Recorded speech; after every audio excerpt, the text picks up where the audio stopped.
रविवारचा दिवस, देवदर्शनाचा आनंद, घरी परतण्याची ओढ, पण नियतीच्या मनात काही वेगळंच लिहिलं होतं.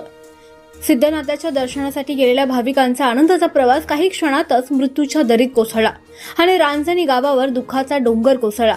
माळशिरस तालुक्यातील तांदूळवाडी परिसरात झालेल्या भीषण अपघातात पंढरपूर तालुक्यातील रांजणी गावातील 8 भाविकांचा दुर्दैवी मृत्यू झाला. दर्शन आटपून सर्वजण आपल्या घराकडे परतत होते. कुटुंबियांना भेटण्याची आस होती, घराची ओढ होती आणि मनात देवदर्शनाचं समाधान होतं. मात्र अचानक चालकाचं वाहनावरील नियंत्रण सुटलं आणि पिकअप रस्त्यालगतच्या विहिरीत कोसळली.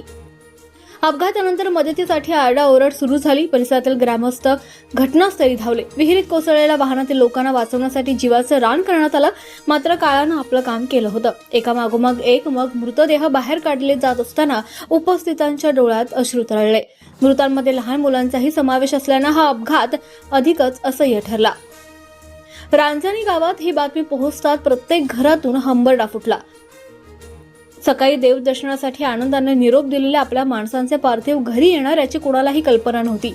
अनेक घरांचे आधारवड हरपले तर काही चिमुकल्यांचे बालपण कायमचं हरवलं. एकाच गावातील इतक्या लोकांचा मृत्यू झाल्यानं संपूर्ण गाव शोकसागरात बुडालं. गावातील रस्ते ओस पडले आहेत तर प्रत्येकाच्या ओठांवर एकच प्रश्न आहे की असं का घडलं. देवाच्या दर्शनासाठी निघालेला प्रवास मृत्यूच्या वाटेवर संपला. या दुर्घटनेनं केवळ 8 जीव घेतले नाहीत तर अनेक कुटुंबांची स्वप्न, आशा आणि आनंद देखील हिरावून घेतला.